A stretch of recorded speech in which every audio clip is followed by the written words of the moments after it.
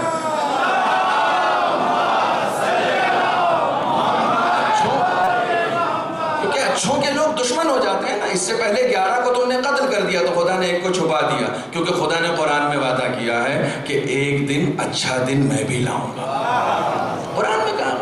قرآن میں کہا ہے کہ اس روئے زمین پر ایک دن حکومت ہوگی. کس کی؟ عدالت کی.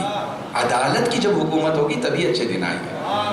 جہاں عدالتیں حکومت کرتی ہیں وہاں اچھے دن آتے ہیں. جہاں عدالتوں پہ حکومت کی جاتی ہے وہاں اچھے دن نہیں آیا کرتے. صلوات پڑھیں محمد و آل محمد.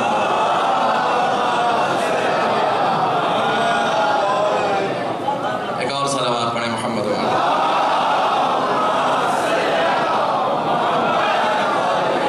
جملہ معترضہ تھا جو آ گیا آپ کے درمیان. خیرکم خیر لأہلہ، تم میں سب سے اچھا وہ ہے کہ جو سب سے اچھا اپنے گھر میں ہو، اپنے معاشرے میں ہو، اپنے اہل و عیال کے درمیان ہو. اہل و عیال صرف گھر والے نہیں ہوتے، بہت توجہ رکھیے گا. اہل و عیال صرف باپ، بیٹا، بیوی، بھائی، بہن، یہ سب نہیں ہوتے. اگر یہی سب ہوتے تو کبھی سلمان اہل میں سے نہ ہو جاتے. سلمان و منا اہل البیت جو ہے نا، یہ بتا رہا کہ اہل محدود نہیں ہے. تمہارے معاشرے کے لوگ بھی تمہارے اہل والے ہیں، تم ان کے درمیان اچھے رہنا سیکھو، تم ان کے حقوق ادا کرنا سیکھو. یہ صرف رشتہ داروں کو اہل نہیں کہا جاتا. اگر رشتہ داروں کو اہل ہی کہا جاتا تو نوح کا بیٹا نااہل نہ ہو جاتا. اور جب نوح کا بیٹا بیٹا ہے لیکن پھر بھی نااہل ہو گیا. کیوں؟ جس سے کردار نہیں ملتا ہے وہ اہل والا نہیں ہوتا ہے. جس سے کردار ملتا ہے اہل والا وہ ہوتا ہے. رسول اسلام کی ایک صفت، بہت ساری صفات میں نے کل ذکر کیا تھا لیکن صفات کا ذکر نہیں کر سکا تھا، ان کی اخلاقیات کا ذکر نہیں کر سکا تھا. حسین منی وانا من الحسین. آپ رسول کی سیرت کو دیکھتے جائیے، امام حسین کی سیرت خود بخود آپ کے سامنے آتی چلی جائے گی، خود بخود آتی چلی جائے گی. میں عرض یہ کر رہا تھا کہ اس زمانے میں مسجدیں جو ہوتی ہیں، بات کہاں سے کہاں چلی گئی تھی، آپ یاد نہیں دلاتے لیکن مجھے یاد آ جاتا ہے ممبر کی برکت سے، کہ اس زمانے میں جو مسجدیں ہوتی ہیں وہ ہوتی تھی، وہ پارلیمنٹ، قضاوت وہاں ہوتی تھی، فیصلے وہاں ہوتے تھے، لوگوں کی پرابلمز وہاں سولو کی جاتی تھی. توجہ فرما رہے. تو کوئی نیا آدمی جب آتا تھا نا، انٹری ہوتی تھی اس کی شہر میں، تو آ کے اسی مجمع میں بیٹھ جاتا تھا تو اس کی نظر ڈھونڈتا رہتا. ایکم رسول اللہ، تم میں سے رسول کون ہے؟ سب سے پہلا اخلاق، لوگوں کے درمیان ایسے رہتے تھے کہ پہچانے بھی نہیں جاتے تھے کہ ان میں رسول کون ہے. ایسے رہتے تھے کہ یعنی کبھی اپنے آپ کو منفرد اور اونچی جگہ پر بیٹھنا اور بتانا کہ میں رسول نہیں، لوگوں کے درمیان بیٹھتے تھے. آنے والا پہچان نہیں پاتا تھا کہ ان میں رسول کون ہے، ان میں رسول کون ہے. جو لوگوں کے درمیان لوگوں کی طرح رہتا ہو وہی لوگوں کے درد کو سمجھ سکتا ہے، وہی لوگوں کی پرابلمز کو سمجھ سکتا ہے. جو الگ سے اپنے آپ کو منفرد بنا کے الگ بیٹھ کر رہتا ہے وہ لوگوں کو نہیں سمجھ سکتا. سب سے پہلی صفت یہ تھی رسول اسلام کی کہ وہ لوگوں کے درمیان ایسے رہتے تھے کہ بالکل ان میں سے ایک ہیں. یہ صفت اتنی زیادہ رسول اسلام میں پائی جاتی تھی کہ قرآن کو گواہی دینا پڑی. هو الذی بعث فی الامیین رسولا منکم. اس خدا نے تمہارے درمیان میں سے رسول بھیجا، تمہارے درمیان میں سے. اب لوگ غلطی پر جیسے کہا جاتا ہے کہ دھوکہ کھا گئے کہ منکم کا مطلب یہ ہے کہ یہ ہمارے جیسے ہیں. یہ دھوکہ کھا گئے نہیں، تمہارے جیسے نہیں ہیں لیکن تمہارے درمیان ہیں. اور تمہارے درمیان اس طریقے سے رہتے ہیں کہ بالکل اپنے آپ کو ممتاز. لباس شہرت پہننا حرام ہے. لباس شہرت پہننا، اب آج کل ایک سے ایک لباس نکل گیا. مطلب جینس جتنی پھٹی ہوئی ہے اتنی زیادہ مطلب کیا ہے؟ آپ کو جسم چھپانا ہے یا دکھانا ہے؟ نہیں پہنو نا، اگر دکھانا یہ تو مت پہنو۔ مطلب عجیب و غریب ہے، میں نے شو رومز دیکھے ہیں ممبئی میں صاحب، عجیب و غریب قیمت، ایک جینس کی قیمت جو ہے وہ 15-20 ہزار روپے ایک چیز، اب وہ پوری پھٹی ہوئی۔ میں نے کہا اس طرح کے کپڑے تو میں نے یہاں بہت رکھے ہوئے ہیں جس کو ہم نے ریجیکٹ کر دیا ہے۔ جو ریجیکٹڈ چیزیں ہیں وہ مہنگی، عجیب زمانہ آ گیا، عجیب زمانہ آ گیا۔ اچھا یہ کیا چیز ہے؟ یہ کیا چیز ہے؟ جب اس طرح کا لباس انسان پہن کے نکلتا ہے نا، ہر آدمی اس کو غور سے دیکھتا ہے۔ اسے لباس شہرت کہتے ہیں۔ لباس شہرت پہننا حرام ہے۔ تم لوگوں کی بھیڑ سے الگ نظر آؤ، یہ خدا نہیں چاہتا۔ نہیں، تم لوگوں کے درمیان لوگوں جیسے نظر آؤ، الگ نہیں، الگ نہیں۔ اب میرے اوپر ٹارگٹ مت کیجیے گا کہ آپ تو سب سے الگ ہیں۔ یہ لباس رسول ہے، یہ لباس رسول ہے۔ اور اس زمانے میں صرف رسول نہیں پہنتے، سب پہنتے تھے، اس لیے لوگوں کو کنفیوژن ہوتا تھا۔ سب پہنتے، رسول کی طرح لباس سب پہنتے تھے۔ اب ہم لوگوں نے محسوس کر لیا کہ صرف مولوی پہنے گا۔ امامہ مستحب ہے، امامہ یہ ردا مستحب ہے، یہ لباس جو مستحب ہے۔ اب آپ نے محسوس کر دیا کہ صرف مولوی پہنے گا تو ہم لوگ مجبور ہیں، ہم لوگ پہن رہے ہیں، ورنہ آپ بھی پہن سکتے ہیں۔ نماز میں امامہ اور تحت الحلق نکالنا یہ سب استحباب میں شامل ہے، ٹھیک ہے۔ ہم لوگوں نے امامے کو ٹوپی بنا دی ہے، اور ٹوپی میں سمجھ کے پورا اسلام اسی میں رکھا ہوا ہے۔ کلب صادق صاحب ایک جملہ بہت اچھا کہتے تھے کہ ٹوپی میں اسلام نہیں ہے، اسلام میں ٹوپی ہے۔ جو فرمان ہے، ایک صلوات پڑھیں محمد والے۔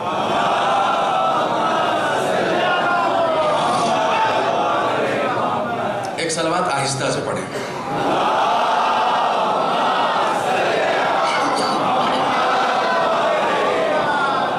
دیکھتے ہیں بات کا کتنا الٹا ریئیکشن ہوتا ہے۔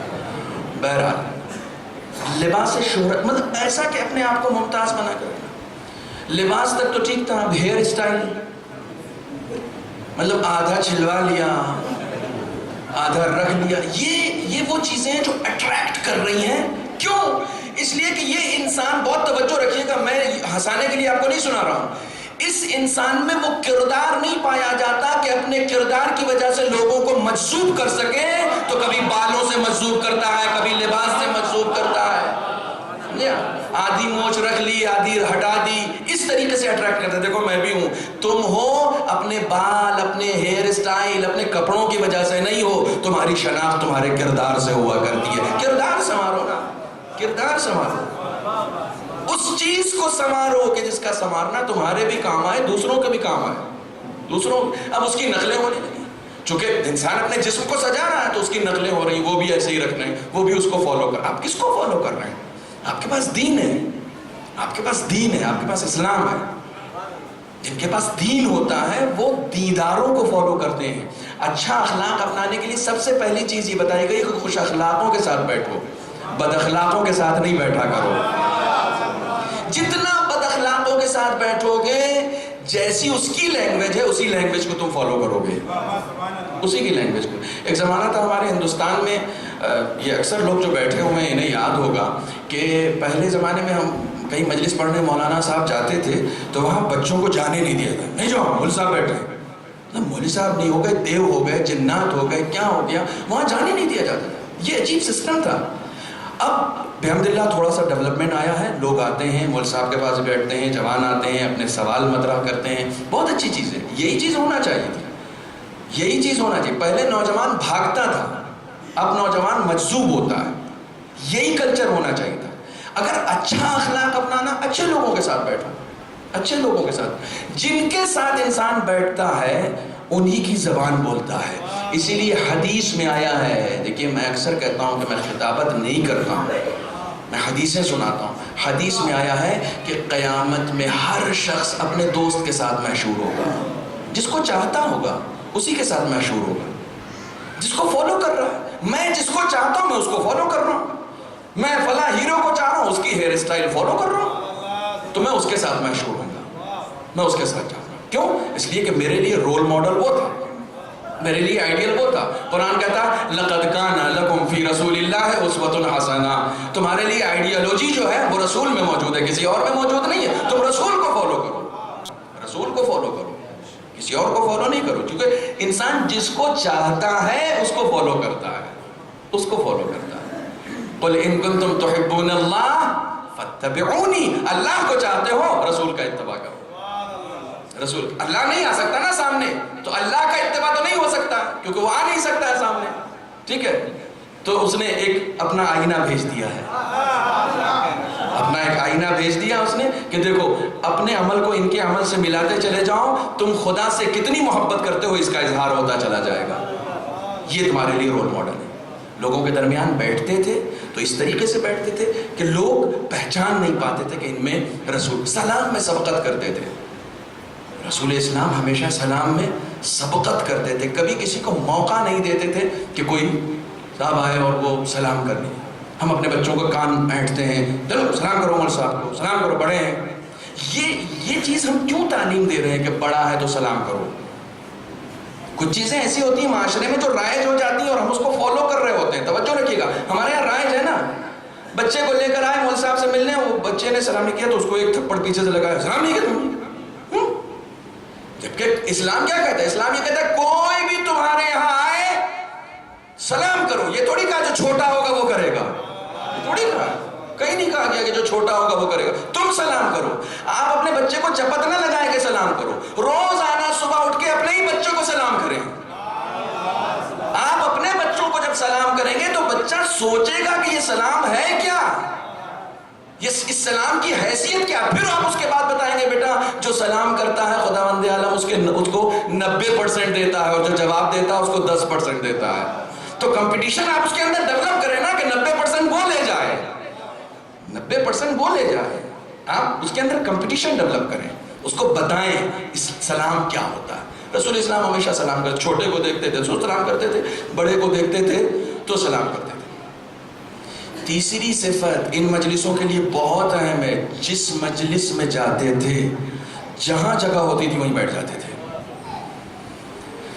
سب کے سر کو پھلانگتے ہوئے آگے آگے نہیں بیٹھتے تھے, سمجھے آپ. ان کو ٹھوکر ماری, ان کو کنارے کیا, اور یہ وہ, جہاں جگہ ہوتی تھی وہیں بیٹھ جاتے تھے. اور دوسروں کے لیے جگہ بھی دیتے تھے, دوسروں کے لیے جگہ بھی فراہم کرتے تھے کہ بعد میں آنے والوں کو بھی جگہ ملے. بار بار ہر دن مولوی کو کہنا نہیں پڑے کہ آگے آئیے.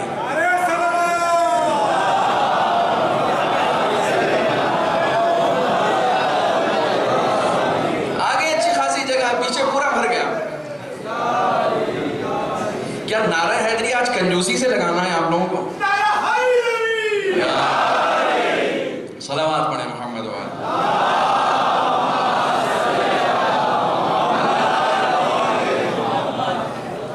دوسروں کے لیے یاد رکھیں, یہ اصول ہیں, اخلاقی اصول ہیں. دوسروں کے لیے جگہ فراہم کرتے تھے, جہاں جگہ ملتی تھی بیٹھ گئے. کچھ کلچر ہمارے یہاں ایسا ڈیولپ ہو گیا ہے, میں ایسے سیمیناروں میں شریک ہوا ہوں. چھوٹا تھا, کچھ چیزیں دل میں بیٹھ جاتی ہیں نا, قدورت دل میں بیٹھ جاتی. کسی سیمینار میں گیا, علمی سیمینار ہے, محبت تھی ہمیں, علمی گفتگو سننا ہے بچپن سے, تو سیمینار میں گئے تو آگے والی کرسی پہ بیٹھ گئے. اب جو بیٹھے تو ایک صاحب آئے ماما لگا کے, تو وہ جو سیمینار کے کنوینر تھے انہوں نے مجھے ہاتھ ایسے دین کے اوپر سیمینار ہو رہا تھا اور بے دینی یہی ہو رہی تھی, بے دینی یہی ہو رہی تھی. یہ جگہ کس کی تھی؟ جو پہلے آئے گا اس کی ہے. کس نے کہہ دیا کہ تم سربراہ ہو اور تم فلاں ہو, تم یہ ہو تو تم ہی بیٹھو گے؟ وہ دین کیا ہے جو کسی بچے کا دل توڑ دے؟ وہ دین کیا ہے؟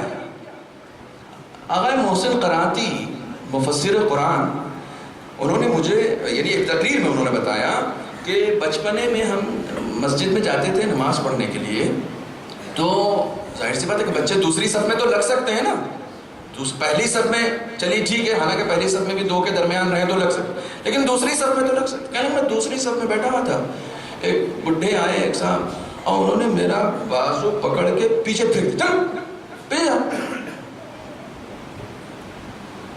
کہنے لگے آج 70 سال کا ہو گیا ہوں، ابھی بھی اس بڈھے کی قدورت میرے دل میں ہے. آیت اللہ ہے، بزرگ شخصیت ہے. کہنے لگے 70 سال کا ہو گیا ہوں، ابھی بھی قدورت اس آدمی کی میرے دل میں. عزت نہیں کی. اللہ نے حیات کے بعد سب سے قیمتی شے، حیات سے بھی زیادہ قیمتی شے کیا دی ہے؟ عزت دی ہے. آپ اگر دوسرے کو عزت نہیں دے سکتے ہیں تو پھر وہ کس کام کا دین ہے؟ کس کام کا دین ہے؟ ان کو اٹھا کے جس نے اس جگہ نماز پڑھی تھی نا، اس کی نماز ہوئی نہیں تھی. اس کی نماز نہیں ہوئی تھی. کس نے کہہ دیا کہ یہ آپ کی جگہ ہے، آپ بیٹھیں گے؟ مسجد میں جو جب جہاں آ کے بیٹھ جائے گا وہ اس کی جگہ ہے.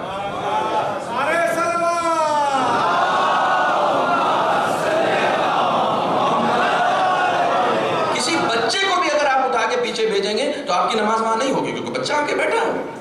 بچہ آ کے بیٹھا ہے. یہ دین ہے ہمارا، یہ دین ہے. دوستو، آج میں نے ایک کلیہ جو بتایا ہے، اخلاق، خلق، خلق، یہ کلیہ یاد رکھیے گا. جو خلق کے لیے اچھا نہیں ہو سکتا ہے وہ خدا کے لیے بھی اچھا نہیں ہو سکتا. ہم علی والے لوگ ہیں. ٹھوکر لگتی ہے کس کو بلاتے ہیں؟ کس کو بلاتے؟ بہت توجہ رکھیے گا. دیکھیے میں انہی باتوں سے نکات بناتا ہوں جو باتیں ہمارے یہاں درمیان میں رائج ہیں. آپ کو ٹھوکر لگتی ہے، آپ کس کو بلاتے ہیں؟ کس کو بلاتے ہیں؟ علی کو بلاتے ہیں نا. جیسے ہی ٹھوکر لگی یا علی. اچھا یہ نہیں بلاتے تو کیا ہوتا؟ گر جاتے، پیر ٹوٹ جاتا. یہی ہوتا نا. تو پیر ٹوٹ جاتا تو جڑ جاتا نا، جڑ جاتا. نہیں، آپ نے بلایا کہ علی بچائیں گے. بہت توجہ رکھیے گا، بہت ظریف نکتہ عرض کر رہا ہوں. آپ نے بلایا کہ علی بچائیں گے. آپ کا پیر نہ ٹوٹے، آپ کی آنکھ نہ ٹوٹے، آپ کا سر نہ ٹوٹے. یہ عقیدہ ہے آپ کا کہ اگر آپ کو ٹھوکر لگے گی اور آپ علی کو بلائیں گے تو علی آگے بچائیں گے. آپ کا پیر ٹوٹنے سے محفوظ رہ جائے گا، سر ٹوٹنے سے محفوظ رہ جائے گا. نوجوانوں، میں یہی بتانا چاہ رہا ہوں، صرف پیر ٹوٹنے سے انسان مفلوج نہیں ہوا کرتا. بد اخلاقی سب سے بڑا مفلوج ہونا ہے، سب سے بڑی معذوری ہے ایک انسان کی بد اخلاقی. انسان کوئی گناہ کر، اس کا نفس جو ہے اسے گناہ کی طرف لے جا رہا ہے. میں کہتا ہوں جب یہاں ٹھوکر لگتی ہے تو علی کو بلاتے ہو، جب نفسانی ٹھوکریں لگتی ہیں تب علی کو کیوں نہیں بلاتے ہو؟ تب علی کو کیوں نہیں بلاتے؟ کوئی گناہ ہو تب علی کو علی سے مدد چاہو نا. یا علی یہ گناہ، اس کا موقع آ گیا ہے، یہ گناہ مجھ سے کہیں ہو نہ جائے، آپ میری مدد کریں. جو علی تمہیں یہاں تمہارے جسم کو گرنے سے بچا سکتا ہے، وہی تمہاری روح کو بھی گرنے سے بچا سکتا ہے.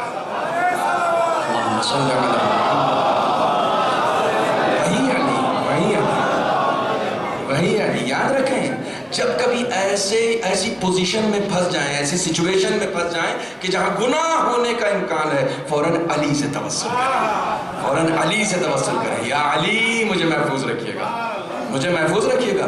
بھائی میں گروں گا تو میرا صرف پیر ٹوٹے گا، لیکن اگر میں کسی اخلاقی مرحلے میں گر گیا تو میرا دین برباد ہو جائے گا.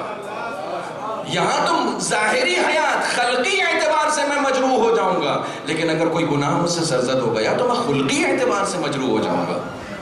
خلقی اعتبار سے مجروح ہو جاؤں. لہٰذا اپنے آپ کو اس طریقے سے سیو کرنا. بہرحال دیکھیں وقت اچھا خاصا گزر گیا اور میں ابھی مقدمے میں پھنسا ہوا ہوں. ایک صلوات پڑھیں محمد و آل محمد.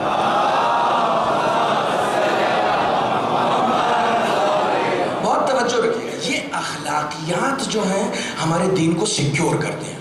یہ اخلاقیات یہی ہمارے دین کو سیکیور کرتے ہیں. کئی مرتبہ ایسا ہوتا ہے بہت سارے لوگ بہت بڑے دیندار بنتے ہیں، بہت بڑے دیندار بنتے ہیں. مخلوق کی دل آزاری کرنے والا کبھی دیدار نہیں ہو سکتا ہے، کبھی دیدار نہیں ہو سکتا. جس نے کسی انسان کا دل دکھایا وہ کبھی دیدار نہیں ہو سکتا.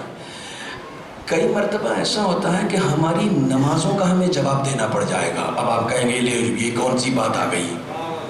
ہماری نمازوں کے لیے ہمیں جواب دینا بھاری پڑ جائے گا. کئی مرتبہ ایسا ہوتا ہے کہ ہم جو صلوات پڑھتے ہیں نا، اس صلوات کا جواب دینا پڑ جائے گا. اب آپ کہیں گے یہ بڑا سخت موضوع آ گیا. ایک عارف تھے، انہوں نے کہا کہ پچھلے 20 سال سے صرف ایک الحمدللہ کہنے کے لیے توبہ کر رہا ہوں.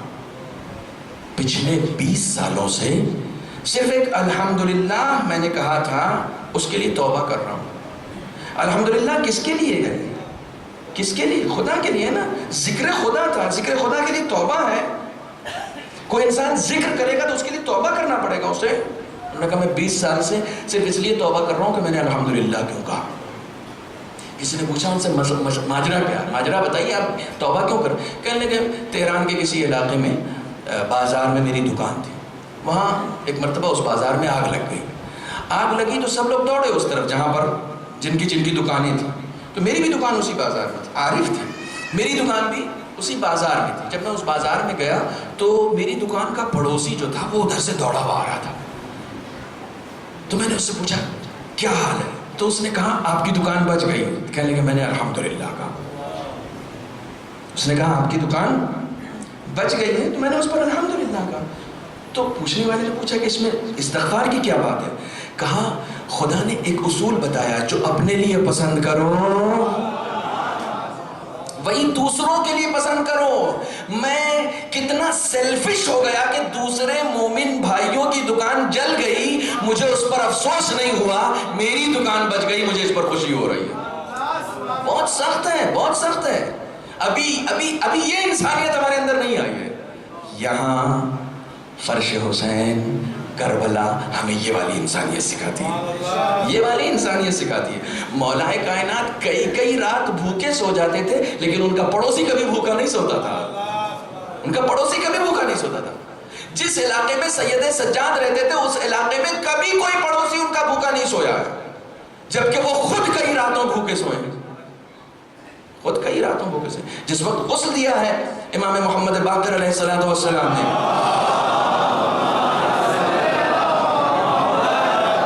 اس وقت امام چیخ مار کے روئے ہیں. پوچھنے والوں نے دریافت کیا مولا سبب کیا تھا, آپ روئے کیوں روئے؟ کہا میرے بابا کے پشت پہ نشان.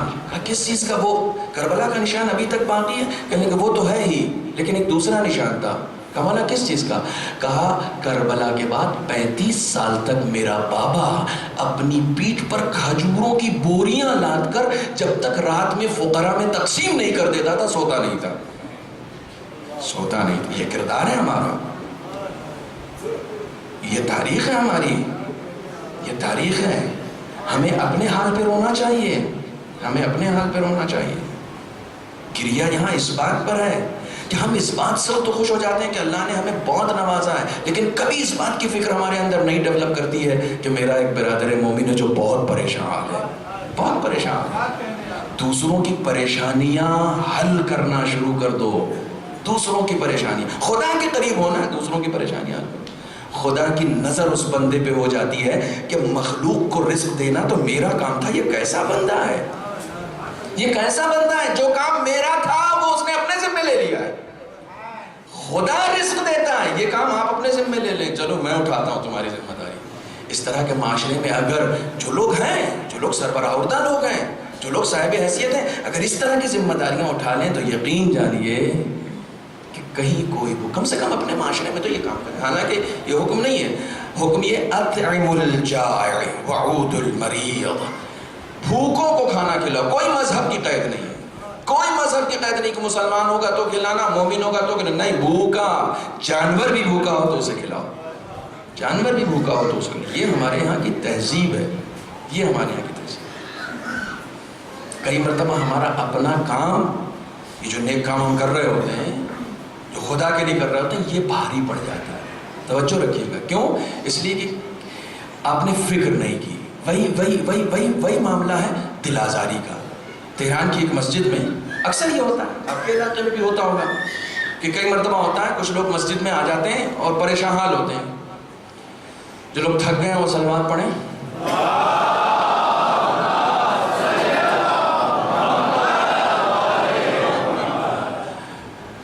پریشان حال ہوتے ہیں, مسجد میں جاتے ہیں تو وہ ان کا مقصود یہ ہوتا ہے کہ مومنوں کے درمیان جائیں گے تو طلب کریں گے, میری حاجت پوری ہو جائے گی. نماز مغرب و عشاء کے درمیان ایک شخص کھڑا ہوا تہران کی مسجد میں. توجہ فرمائیے گا. ایک شخص کھڑا ہوا, ظاہر سی بات ہے کہیں مسافر تھا, سفر میں آیا تھا, کچھ جیب کٹ گئی, جو بھی ہوا, اپنی حاجت بیان کرنا چاہ رہا تھا. لوگ سمجھ گئے کہ یہ مانگنے آیا ہے. مسجد والے, نماز پڑھنے والے جو تھے وہ سمجھ گئے کہ یہ مانگنے آیا. جیسے ہی کھڑا ہوا ایک آدمی نے سلوات پڑھوا دی. اب سلوات ہوئی تو یہ آدمی اس نے سوچا کہ جیسے ہی سلوات ختم ہوگی میں اپنی بات شروع کروں. اب سلوات جیسے ہی ختم ہوئی دوسرے والے نے کہا کہ اور بلندر سلوات. تو وہ سلوات دوسری سلوات شروع ہوئی, پھر چپ ہو گیا. دوسری سلوات ختم ہوئی تو پیچھے سے ایک آدمی نے تیسری سلوات پڑھوا دی. یہ سمجھ گیا کہ شاید مجھے بات کرنے نہیں دیں گے یہ لوگ. بیٹھ گیا. نماز عشاء کے لیے امام کھڑے ہوئے تو امام نے نیت سے پہلے ایک مرتبہ لوگوں کا رخ کیا. کہنے لگے یہ 3 سلواتیں جو آپ نے پڑھی ہیں نا, اب اس کے لیے توبہ کر لیجئے گا. کیا کر لیجئے گا؟ توبہ کر لیجئے گا. سلوات کے لیے توبہ کرنا پڑے گا. جو ہم نے محمد و آل محمد پہ درود بھیجا اس کے لیے توبہ کرنا پڑے گا. جی توبہ کرنا پڑے گا. کیوں؟ وہ صلوات قبول ہوتی ہے جو قربتاً اللہ ہو, کسی کو چپ کرنے کے لیے نہ ہو. آپ نے ایک بندے مومن کو گفتگو نہیں کرنے دیا, بولنے نہیں دیا.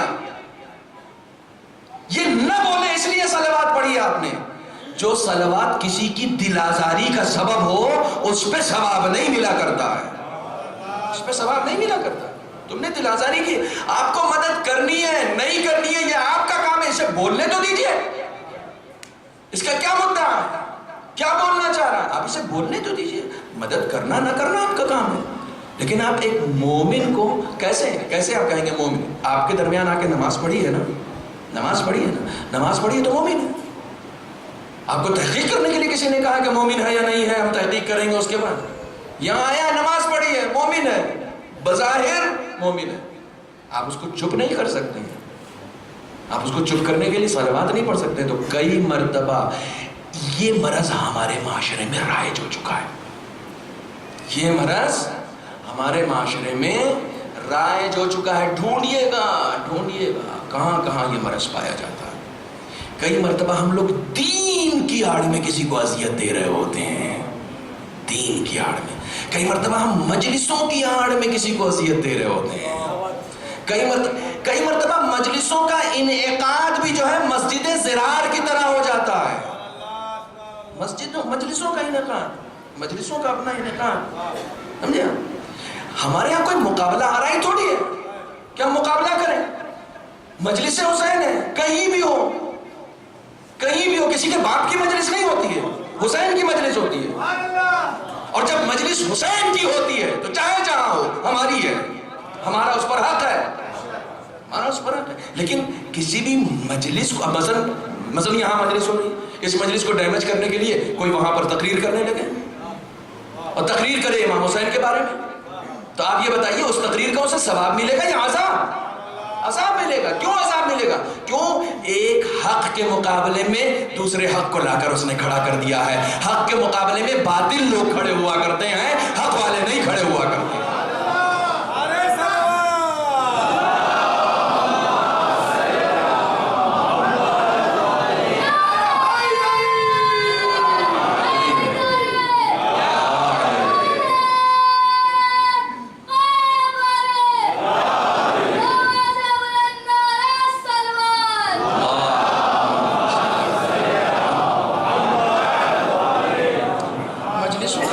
نفس کی پاکیزگی ہے. مجلسوں کا مقصد معرفت ہے.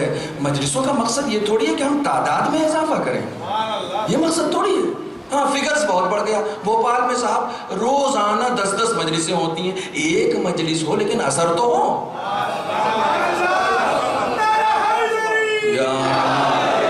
اثر نہیں ہو رہا تو 10 مجلسیں کسی کام کی نہیں. آپ مجھے بتائیے کہ نماز پڑھنے والی کتنی قومیں ہیں پوری دنیا میں؟ آپ سے زیادہ نمازیں پڑھنے والے ہیں, آپ سے زیادہ سجدے کرنے والے ہیں. کوئی فائدہ ہے؟ اعمال کا ٹوکرا لے کے چلے, کوئی فائدہ نہیں. ایسے عمل کا کوئی فائدہ نہیں جو خدا کے نزدیک مقبول نہ ہو. میں منبر پر بیٹھ کر اگر مجلس بھی پڑھ رہا ہوں اور قربتاً اللہ نہیں پڑھ رہا ہوں تو میرے کسی کام کا نہیں ہے. ذکر میرے کسی کام کا نہیں ہے. ذرا سی اس میں اپنی شہرت کا اگر دخل ہو جائے, میری شہرت کا دخل ہو جائے تو وہ میری مجلس کسی کام کی نہیں. میں آپ کی خدمت میں عرض کروں, بڑے مسائل ہیں. امام خمینی نے نجف اشرف میں جب پہلی مجلس پڑھی تھی، امام خمینی کی ابھی کتاب چھپ رہی تھی، اس میں ان کے سلسلے سے کچھ لوگوں نے آرٹیکلز لکھے تھے، تو میں چیک کر رہا تھا کتاب کو، اس میں ایک واقعہ امام خمینی کی زندگی کا، بہت غور فرمائیے گا، بہت غور فرمائیے گا، امام خمینی کی زندگی کا ایک واقعہ نظر آیا کہ امام خمینی نے عالم جوانی میں پہلی مرتبہ جو مجلس پڑھی نجف اشرف میں، تو ایران میں، نجف میں، عراق میں جو مجلسیں ہوتی ہیں اس میں واہ نہیں ہوتی، تعریفیں نہیں ہوتی، سبحان اللہ کیا کہنے، وہاں یہ سب نہیں ہوتا، یہ ہمارے یہاں ہوتا ہے، یہ ہمارے یہاں ہوتا ہے، اور سبحان اللہ نہ ہو تو ذاکر ناراض ہو جاتا ہے، وہاں یہ سب نہیں ہوتا، وہاں بیٹھا ذاکر بیٹھا مجلس، لیکن اتفاق سے انہوں نے جو مجلس پڑھی تو ان کو بہت اپریشیٹ کیا گیا، بہت اپریشیٹ کی، جو پہلی مجلس تھی، نوجوان تھے اور بہت انقلابی قسم کے تھے، تو نیچے سے بھی اپریشیٹ کیا گیا۔ تو امام خمینی جب گھر واپس آئے تو اپنے دل میں سرور ایک محسوس کیا، بہت توجہ رکھیے گا، اپنے دل میں ایک سرور محسوس کیا کہ دیکھو میری تعریف ہوئی آج کتنی۔ اس کے بعد امام خمینی نے 10 سال تک منبر کو ترک کر دیا۔ کیوں؟ کہنے لگے کہ میرا نفس خوش ہو رہا ہے، میرے نفس کو خوشی ہو رہی، اس نفس کا علاج بہت ضروری ہے، اس نفس کا علاج بہت ضروری ہے۔ ہم لوگوں کو اتنا علاج کرنا پڑے گا کہ ایک دن تعریف نہیں ہوتی ہو تو تیوریوں پہ بل آ جاتا ہے۔ تعریف کے لیے پڑھ رہے ہو یا خدا کے لیے پڑھ رہے ہو؟ کس کے لیے پڑھ رہے ہو؟ کس کے لیے پڑھ رہے ہو؟ خدا کے لیے ذکر کرو، خدا کے لیے ہو، تمہارا ذکر، تمہارے الفاظ تمہیں خدا سے قریب کریں۔ جب تمہیں خدا سے قریب نہیں کر پائیں گے تو جو سن رہا ہے وہ کہاں سے خدا سے قریب ہوگا؟ وہ کہاں سے؟ ہم لوگوں کے یہاں سسٹم تقلید کا ہے، تقلید کا سسٹم ہے، سمجھے؟ حالانکہ ایک قوم پیدا ہو گئی جو تقلید نہیں کرتی ہے، اور دلیل یہ لے کے آتی ہے کہ صاحب وہ امام زمانہ کسی کو بنا کے تھوڑی گئے، وہ کسی کو بنا کے تھوڑی گئے۔ حالانکہ ذرا سا اگر یہ غور کرتے تو یہ امام زمانہ پہ وہی الزام ہے جو سقیفہ والوں نے رسول پہ لگایا تھا، بالکل وہی الزام ہے، تقریباً وہی الزام ہے جو کہ رسول ایسے ہی چلے گئے، چھوڑ کے چلے۔ ارے یہی تو وہ لوگ کہہ رہے تھے کہ رسول چھوڑ کے چلے گئے، کسی کو نہیں بنایا۔ نہ رسول چھوڑ کے جاتا ہے امت کو تنہا، نہ رسول کا نائب چھوڑ کے جاتا ہے، سسٹم ہے، سسٹم ہے، رسول نے بھی بنایا تھا۔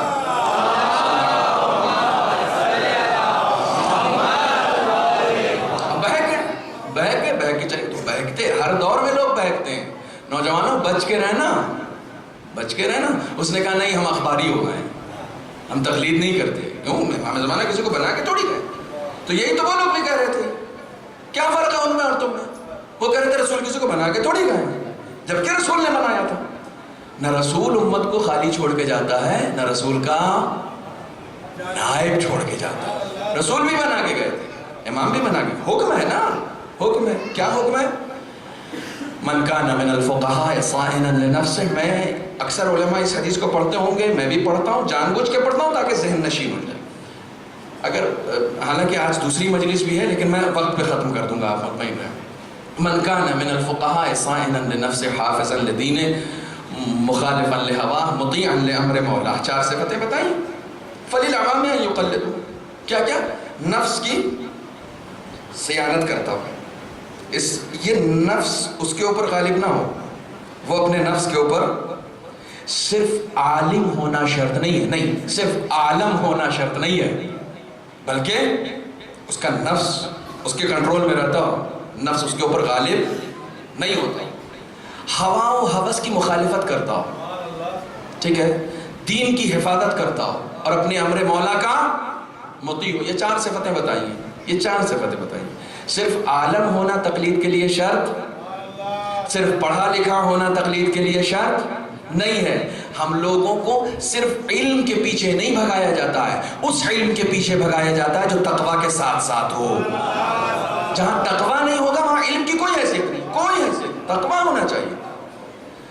ظاہراً آیت اللہ حکیم کے بعد، میں نام مجھے بھی نہیں بتایا گیا تو میں کہاں سے بتا دوں گا آپ کو، آیت اللہ حکیم کے بعد ایک بہت بڑی شخصیت تھی۔ آیت اللہ حکیم کے بعد یا کسی اور مرجع کے بعد، مجھے یاد نہیں آ رہا آج، کسی اور مرجع کے بعد بہت بڑی شخصیت تھی کہ جن کو مطلب معروف تھا کہ ان کو اب مرجع تقلید یہی ہے، اب انہی کو ہونا. بہت بڑی شخصیت، ہر ایک کو، یعنی بچہ جانتا تھا کہ اب تو یہی مرجع تقلید ہے. توضیح المسائل ان کی ہے، سب کچھ ہے، بڑی شخصیت تھی، علمی شخصیت. تو ان سے پہلے والے کا جیسے آیت اللہ خوئی کا انتقال ہوا تو سب کو معلوم تھا کہ آیت اللہ سیستانی، سب کو معلوم تھا، مشہور ہے، کیونکہ ایسی شخصیتیں عرف عام میں آ جاتی ہیں سامنے. ویسے وہ بھی آ گئے تھے. جس دن ان کا انتقال ہوا ہے وہ حرم امیر المؤمنین میں گئے زیارت کے لیے، علیہ الصلوۃ والسلام زیارت کے لیے گئے. تو ذرا سا دل میں ایک خیال یہ آ گیا کہ اب ان کے بعد میری تقلید ہوگی. انتقال ہو گیا نا، اب میری تقلید ہوگی. انتقال کے دوسرے دن پورا حوضہ ان کے دروازے پر جمع، پورا حوضہ. اب مبارک ہو ماشاءاللہ سے، اب یہ عہدہ جو ہے آپ کی گردن پہ آ گیا. کہنے لگے میں مرجع تقلید نہیں ہوں. لوگ کان کھڑے ہو گئے، کیا ہو گیا؟ کہنے لگے میری تقلید نہیں ہوگی. لوگوں کے حواس باختہ ہو گئے کہ یہ ہوا کیا. ساری دنیا جانتی ہے کہ یہی ہے اس وقت مرجع، ان کے لیول کا علم کسی کے پاس نہیں ہے، انہی کو ہونا ہے. لیکن انہوں نے منع کر دیا، صاف صاف منع کر دیا. کہنے لگے آپ اور بھی علماء ہیں اور بھی مراجع کرام، ان کی طرف رجوع کریں، میں نہیں ہوں. صاف صاف اپنی مرجعیت سے انکار کر دیا. اچھا جب مرجعیت سے انکار کرتے تو ہو ہی نہیں سکتا، انکار کر دیا. ان کے ایک شاگرد نے ان سے پوچھا کہ آخر ماجرا کیا تھا، آپ نے کیوں منع کر دیا جبکہ سب کو معلوم ہے کہ آپ ہی کو ہونا تھا؟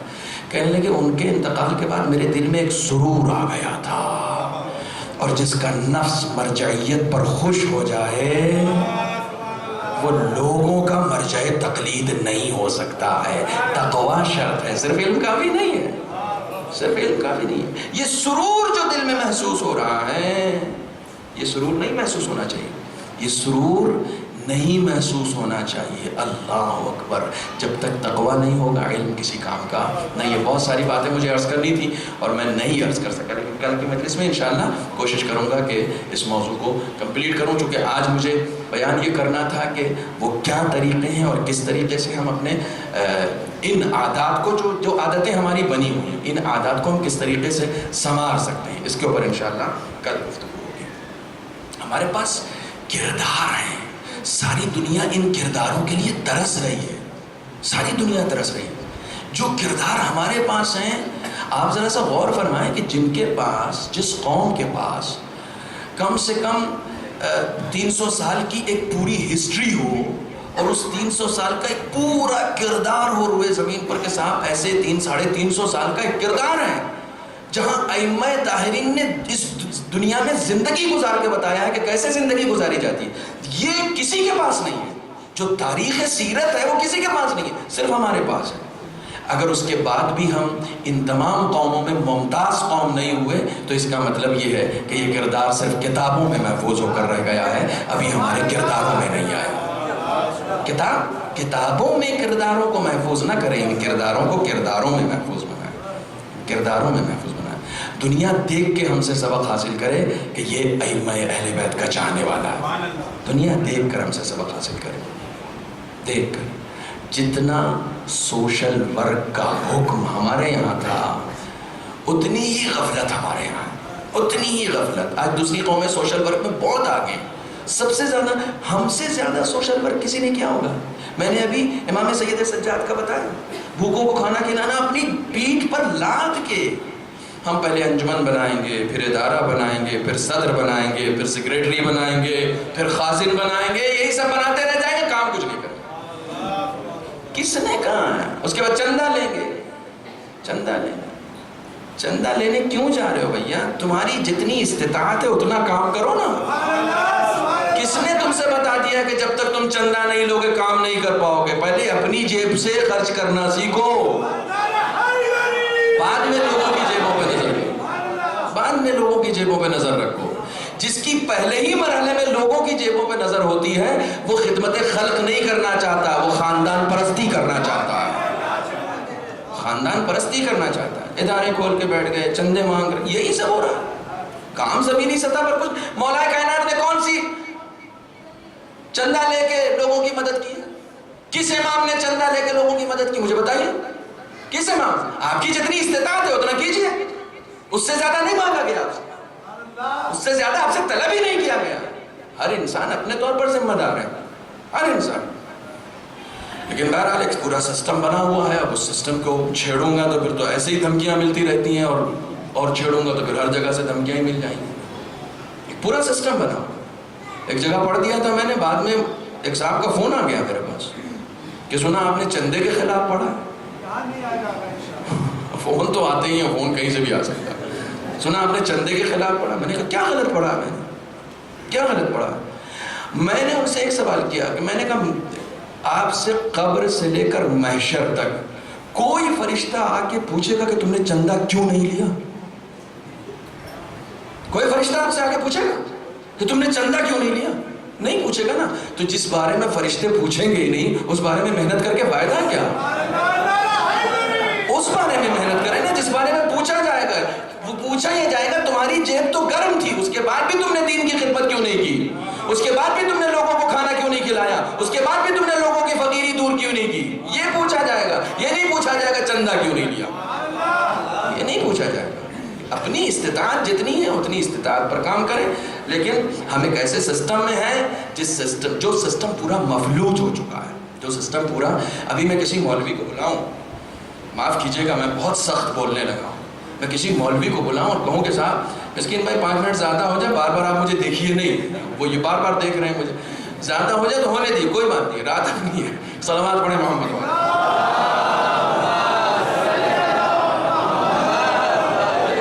آپ کسی مولوی کو بلائیے, کہیے کہ بھیا مولائے کائنات کی ولایت پہ تقریر کرو. سنیے, مولائے کائنات کی ولایت پہ تقریر کرو. آئے گا 1 گھنٹے تک سقیفہ والوں کا پسینہ نکال دے گا. 1 گھنٹے تک نہ اہلوں کو بٹھا دیا اور اہل والے کو کنارے کر دیا. وہ ایک مدرسے کا پرنسپل ہے, وہ مولوی ایک مدرسے کا پرنسپل ہے.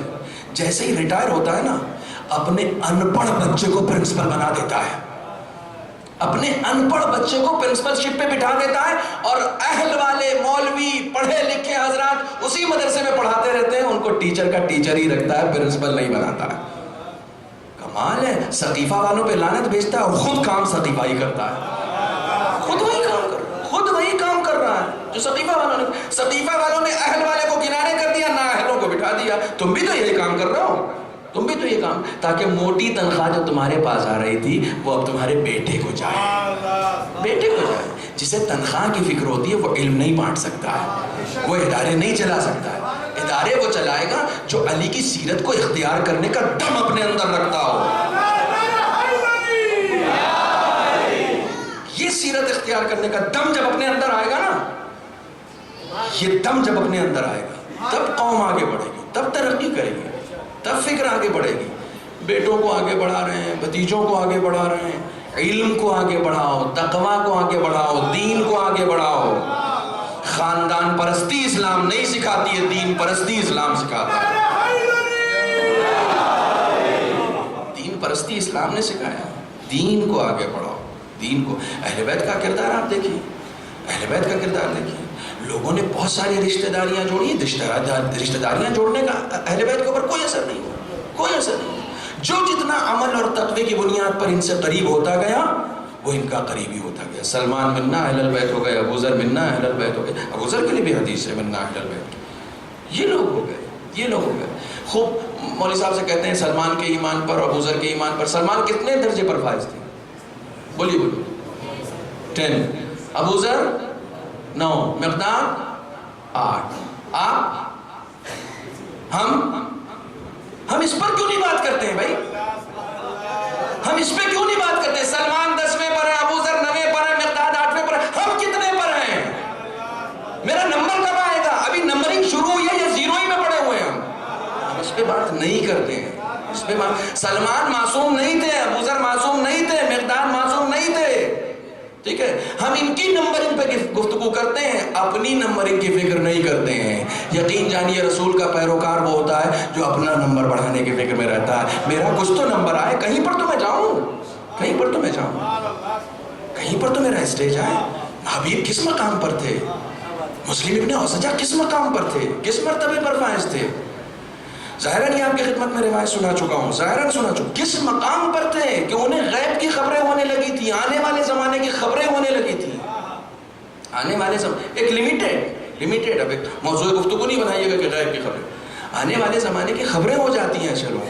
حبیب بیٹھے ہوئے ہیں میثم تمار کے ساتھ، کہنے لگے میری آنکھیں دیکھ رہی ہیں کہ کسی کو علی کے عشق میں دار پہ چڑھایا جائے گا۔ حبیب میثم کو چڑھایا نہیں گیا، حبیب کو معلوم ہے، حبیب کو معلوم۔ میثم مسکرا کے کہہ رہے ہیں کہ ہاں میری بھی آنکھیں دیکھ رہی ہیں کہ حسین کے عشق میں کسی کے سر کو نوکے نیزہ پر بلند کر کے اسی کوفے کے بازاروں میں پھر آیا جائے گا، اسی کوفے کے بازار، کوفے میں بیٹھ کے بات ہو رہی ہے، ابھی نہ کربلا ہوئی ہے نہ میثم کا واقعہ ہوا ہے، کچھ نہیں ہوا ہے۔ باتیں کرتے کرتے یہ لوگ چلے گئے، تھوڑی دیر کے بعد رشید حجری آئے تو لوگ وہاں جو بیٹھے ہوئے تھے آپس میں گفتگو کرنے لگے، کہنے لگے یہ حبیب اور میثم کو کیا ہو گیا، پتہ نہیں کیسی کیسی باتیں کرتے ہیں بہکی بہکی۔ وہ کہتا ہے کسی کو دار پہ چڑھایا جائے گا، وہ کہتا ہے کسی کے سر کو نوکے نیزہ پہ چڑھایا جائے گا اور کوفے میں پھرایا جائے گا۔ تو رشید حجری کہتے ہیں میثم نے بس یہی بتایا کہ حبیب کے سر کو نیزے پہ چڑھایا جائے گا، یہ نہیں بتایا کہ جو حبیب کے سر کو اٹھائے ہوگا اسے 100 درہم زیادہ دیے جائیں گے۔ انہیں خبر ہے، انہیں خبر ہے ہم بہت پیچھے ہیں، ہم بہت پیچھے ہیں۔ ان مجلسوں کو غنیمت جانیں، اس فرش ازاں کو غنیمت جانیں، اپنا رشتہ امام حسین سے مضبوط کریں کہ ہم کہیں تو پہنچیں مولا، ہم کہیں تو پہنچیں۔ مصیبتوں سے زیادہ اپنی کوتاہیوں پر گریہ کرنا چاہیے، ان مصیبتوں سے زیادہ اپنے پچھڑنے کا رونا چاہیے۔ ہم بہت پچھڑے ہوئے ہیں، ہمیں بہت آگے ہونا چاہیے۔ اہل بیت کی غلامی کا شرف ہمیں ملا ہے، اس شرف کے ملنے کے بعد بھی انسان پیچھے رہ جائے، اس شرف کے ملنے کے بعد بھی انسان کہیں نہ پہنچے، یہ بہت بڑی کوتاہی، بہت بڑی کوتاہی۔ کربلا کے بعد سید سجاد 35 سال تک روتے رہے ہیں، 35 سال تک، لیکن ان 35 سال کے رونے میں سید سجاد نے اپنا مشن کبھی نہیں روکا ہے، کبھی مشن نہیں روکا۔ آپ بہت بڑے عزادار ہیں، آپ بہت بڑے عزادار ہیں، لیکن آپ کو سیکھنا پڑے گا عزاداری کیسے کی جاتی ہے، آپ کو سید سجاد سے سیکھنا پڑے گا۔ لوگوں کی خدمت بہت بڑی عزاداری ہے، لوگوں کی خدمت بہت بڑی عزاداری ہے۔ جس وقت زہر دیا گیا ہے امام سید سجاد کو، اس وقت کوئی چاہنے والا گیا اور فوراً پانی لے کر آیا۔ امام نے کہا پانی میرے سامنے سے لے کر چلے جاؤ، میرے بابا کو پیاسا شہید کر دیا، میرے بابا کو پیاسا شہید کر دیا۔ میں نے کل کی مجلس میں عرض کیا تھا کہ آپ مصائب سننے کے بعد روتے ہیں، سید سجاد مصائب نہیں پڑھتے تھے، ایک مرتبہ سینے پہ ہاتھ مارتے تھے، واہ حسینہ کہتے تھے، گریہ شروع کرتے تھے، واہ حسینہ کہتے تھے۔ سید سجاد نے کسی خوشی کی محفل میں شرکت نہیں کی ہے، کسی خوشی کی محفل میں شرکت نہیں کی ہے۔ ایک شخص آتا ہے، آنے کے بعد فریاد کرتا ہے، استدعا کرتا ہے سید سجاد سے کہ آقا میرے گھر میرے بھائی کی شادی ہے، آپ شرکت کریں، آپ چلیں اس میں۔ امام نے کہا کربلا کے بعد میں کسی خوشی کی محفل میں شریک نہیں ہوتا،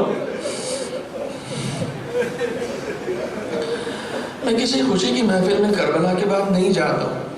اس نے بہت استدعا کی، چاہنے والا تھا، شیعہ تھا، کہتا آقا آپ کے آنے سے میرے گھر میں برکتیں آ جائیں گی، میں چاہتا ہوں کہ آپ شریک ہو۔ بار بار اصرار کرنے لگا، بار بار اصرار کرنے لگا۔ تو امام نے منع کیا کہ نہیں میں نہیں جاتا ہوں۔ جب اس کا اصرار بہت زیادہ بڑھ گیا تو امام نے کہا ایک شرط ہے، میں آ سکتا ہوں، تم شادی سے پہلے میرے بھیا علی اکبر کے مصائب پڑھ دو۔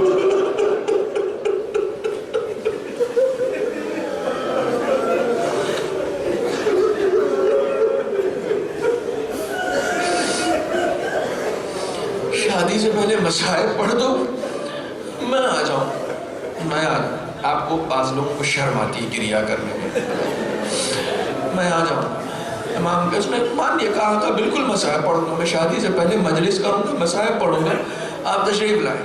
امام گئے تو جب مصائب وہ پڑھنے لگا تو امام خوب زور زور سے گریہ کرنے لگے، اور زور زور سے گریہ کرنے لگے۔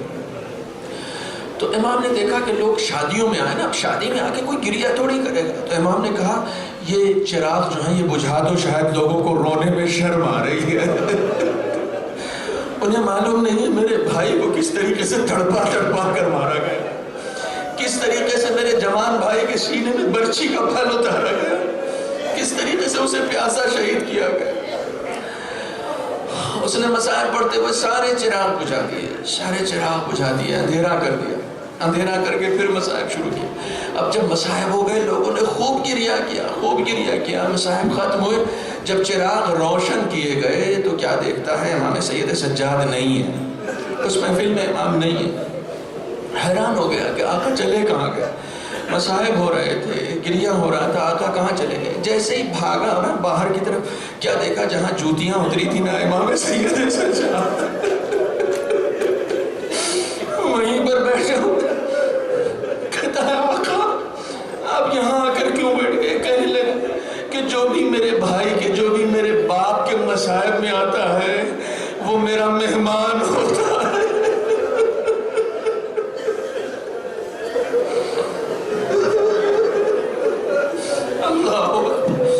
کہنے لگے اب یہ لوگ تمہاری شادی سے رخصت نہیں ہو رہے, یہ سب میرے باپ کی مظلومیت کو سن کر رو رہے ہیں, یہ سب میرے مہمان ہیں. اب یہ جو رخصت ہوں گے نا تو ان کو میں رخصت کروں.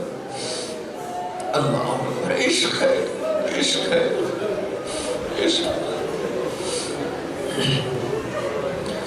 سید سجاد کہتے ہیں کہ کربلا اور شام کے راستے میں جب شام پہنچے تو دیکھیے وقت نہیں ہے, وقت گزر چکا ہے, بس ایک دو جملہ صرف مصائب کا پڑھنا ہے. کہتے ہیں مجھے سب سے زیادہ میری چھوٹی بہن کے سوالوں نے پریشان کیا. پریشان سے مراد یہاں پر اذیت نہیں ہے, سب سے زیادہ کرب جو ہوا ہے, سب سے زیادہ درد جو ہوا ہے میری چھوٹی بہن کے سوالوں سے. جانتے ہیں صبح صبح اٹھتی تھی نا, آپ کو معلوم ہے 2 قسم کے قید خانے تھے. ایک وہ قید خانہ تھا جس میں بالکل اندھیرا تھا, بالکل اندھیرا, کہیں سے روشنی نہیں آتی. اور ایک وہ قید خانہ تھا جو بالکل کھلا ہوا تھا, بارش بھی ہوتی تھی, دھوپ بھی آتی تھی اس میں. تو صبح صبح جب یہ بچی اٹھتی تھی نا تو میرے پاس آتی تھی اور کہتی تھی بھیا یہ بتائیے یہ صبح صبح پرندے کہاں جاتے ہیں.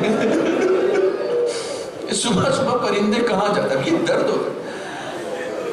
آپ بتاتے تھے کہ بہن یہ پرندے اپنے اپنے لیے رزق لانے جاتے ہیں, اور جب شام کو یہی پرندے پلٹتے تھے تو کہتی تھی اب یہ کہاں جا رہے ہیں, اب یہ پرندے کہاں جا رہے ہیں.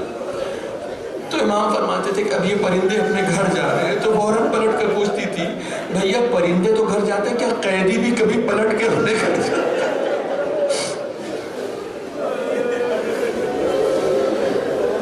کیا کبھی قیدی بھی پلٹ کر اپنے گھر جایا کرتے ہیں. اللہ اللہ. امام نے بہت سارے درد سہے, بہت سارے درد سہے.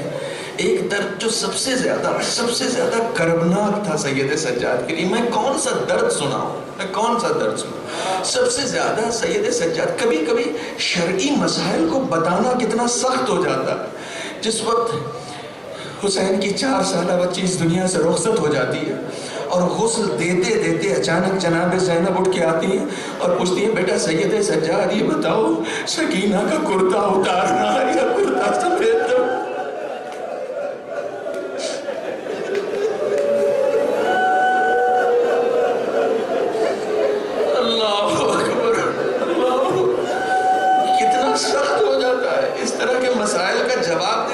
سخت ہو جاتا. سید سجاد کے لیے بہت سخت تھا کہ سید سجاد ان سوالات کا جواب دے.